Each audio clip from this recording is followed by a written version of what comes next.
Olá, o objetivo desse vídeo é abordar a política econômica de 1961 a 64, compreendido pelos governos de Jânio Quadros e João Goulart. Primeiramente, preciso indicar uma referência bibliográfica, que seria o 8º capítulo da Ordem do Progresso. Esse capítulo foi escrito por Marcelo de Paiva Abreu. Vou falar de alguns dados conjunturais, para depois comentar a política cambial de Jânio Quadros. E depois penetro no governo João Goulart, falando do famoso Plano Trienal. Bem, sobre a questão conjuntural, eu começo falando do que já apareceu nos governos anteriores desde a Depressão. É o chamado dilema de Maria da Conceição Tavares. Toda vez que a indústria consuma uma rodada de investimentos, ela vende sua produção localmente, substitui então importações de manufaturas, ela acaba, no primeiro momento, poupando divisas, porque manufaturas que antes eram compradas no exterior passam a ser compradas no mercado doméstico, da produção local. Por outro lado, nós temos algumas questões paralelas que andam na direção contrária, ou seja, elas provocam dispêndio de divisas. Primeiramente, cabe lembrar que a manufatura só expande sua produção com máquinas e insumos importados. Então, para produzir localmente, quando a produção local dá certo, o desejo do empresário é ampliar a capacidade produtiva, e para isso ele vai requerer máquinas e insumos importados, sobrecarregando então o balanço de comércio. Por outro lado, nós temos mudanças estruturais no perfil da população economicamente ativa, que vai saindo da zona rural, onde o consumo de importados é raro, para a zona urbana, onde o consumo de importados é intensivo. Então, essas forças se combinam sempre, a primeira que poupa importações, e a segunda e a terceira que despendem mais dólares com importações. Essas forças se contrapõem, se combinam, e elas acabam provocando sim um desequilíbrio, uma nova rodada de desequilíbrio no balanço de comércio e na balança de pagamentos como um todo. Isso não acabou aqui, não vai acabar tão cedo, tá? Então, o êxito da manufatura sob Juscelino Kubitschek está associado a dificuldades já no final do governo Juscelino Kubitschek e no período imediatamente posterior. E uma maneira de entender esse desequilíbrio é pensar em Maria da Conceição Tavares. Por outro lado, nós temos questões que se arrastam já desde o governo Getúlio Vargas, desde o segundo governo Getúlio Vargas, que agora vão incidir de maneira particularmente intensa. Primeiro, a inflação. Nós falamos de inflação desde o governo Getúlio Vargas, que eu acabei de aludir. Mas nesse momento, essa inflação, que eu dizia que ficava em 2 dígitos, mas não passava de 20%, ou hora passava e hora retrocedia, ela agora vai se descolar desse patamar e vai chegar logo em 100%. 100% é uma medida, uma indicação de que nós chegamos na emergência inflacionária. Porque com 100% é muito fácil passar para 200, 300, 400 e aí 1000%, e aí a gente entra num processo hiperinflacionário muito rapidamente, em que a moeda é destruída. Então nós temos esse problema agora na agenda do dia, vai logo aparecer. Não está no início do mandato de Jânio Quadros, mas vai estar bem ali no centro das preocupações nacionais, no meio do mandato de João Goulart. Por outro lado, nós temos... e pensem o seguinte, essa aceleração da inflação tem tudo a ver com esse dilema de Maria da Conceição Tavares. Porque um câmbio sobrecarregado em crescente processo de desvalorização, ou mesmo que ele não se desvalorize porque tem algum construto ali que evita o acesso ao câmbio, mas de qualquer forma há escassez de câmbio. E escassez de câmbio significa escassez de bens importados. E esses bens, quando estiverem no mercado, vão ser vendidos a altos preços, levando à inflação. Bem, então nós temos também dificuldades fiscais. Isso já ficou claro ali quando falei do governo Juscelino Kubitschek no final, que houve uma opção pela monetização dos déficits públicos, porque o governo precisava de uma reforma tributária que não conseguia fazer. Continua na agenda do dia essa reforma tributária, não vai ser João Goulart e fará. Então é claro que vai haver um problema fiscal para resolver, né? E esse problema fiscal também está associado à dificuldade de provimento de infraestrutura, que está associada à inflação. Por outro lado, uma novidade. Nós temos a conclusão do plano de metas, simbolizando que os setores industriais, alvo daquelas metas tão audaciosas, os setores industriais que tiveram êxito em perseguir essas metas, vão virar a década de 60 com uma grande capacidade instalada. E aí restará saber se essa capacidade instalada será mesmo necessária, se o consumo interno vai corresponder, se vai existir demanda para aquela capacidade instalada. Então a tendência nesse momento é de uma paralisia relativa dos investimentos para ver se aquela capacidade que se criou realmente precisa ser novamente ampliada. Então nós temos esses dados conjunturais e agora eu queria introduzir uma outra questão estrutural que é de suma importância.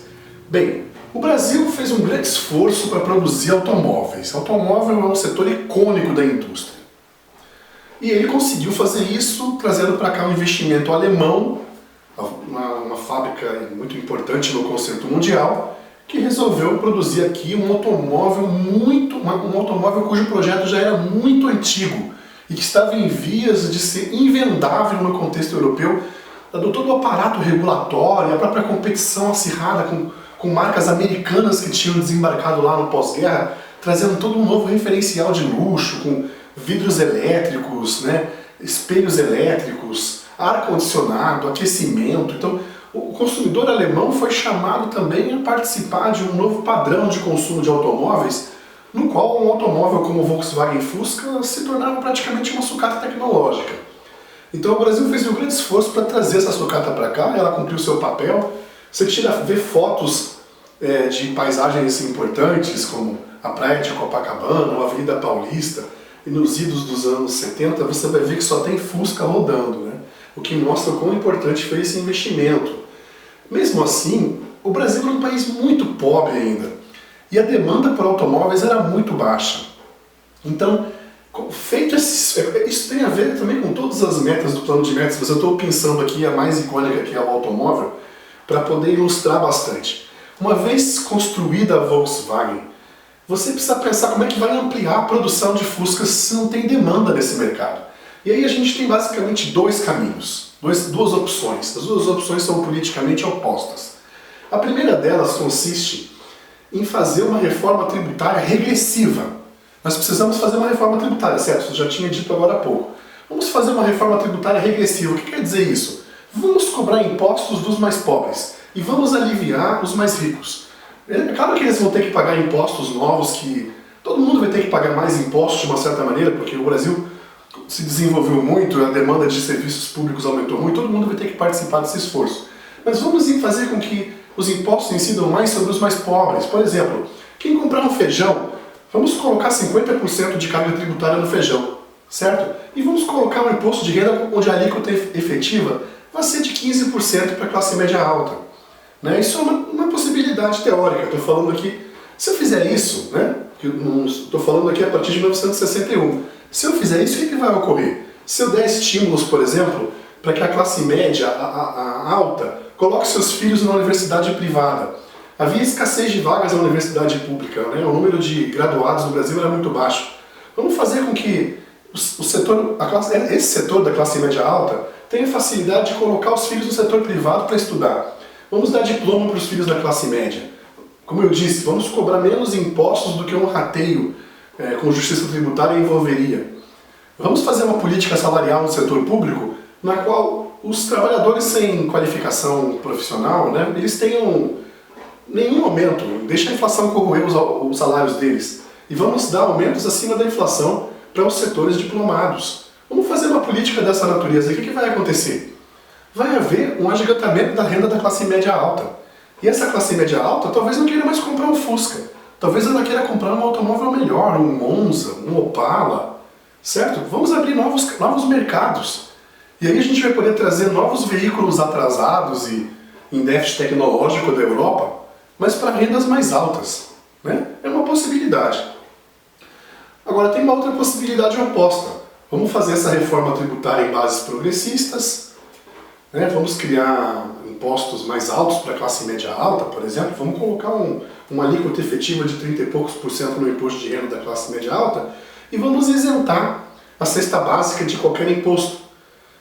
Vamos fazer com que as alíquotas previdenciárias sejam assim também, para quem for ganhar um salário mínimo de provento de aposentadoria, que pague 10% da renda, 11%.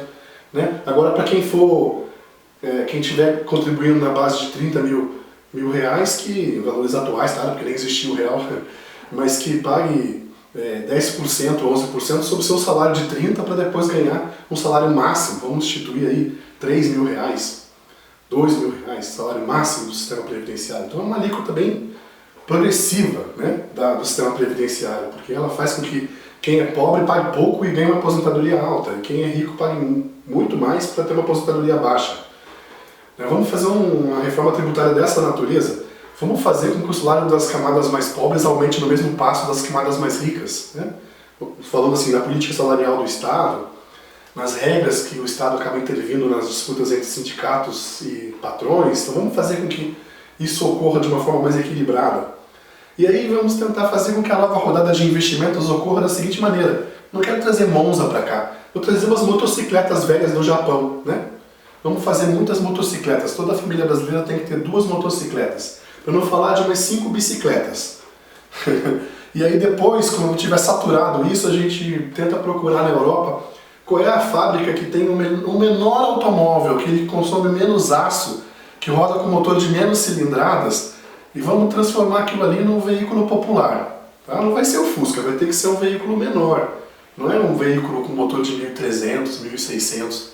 Vamos achar algum veículo que rode com um motor de menos de 1.000 cilindradas, que tenha menos peso que o Fusca, certo? Que tenha um acabamento ainda mais rústico. E aí esse veículo a gente vai vender para todo mundo.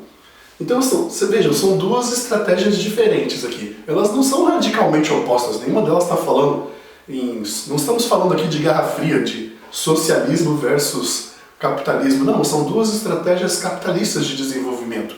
A primeira delas, uma estratégia que permite dar esse novo salto nos bens de consumo duráveis, com mais concentração de renda, e uma outra com menos concentração de renda.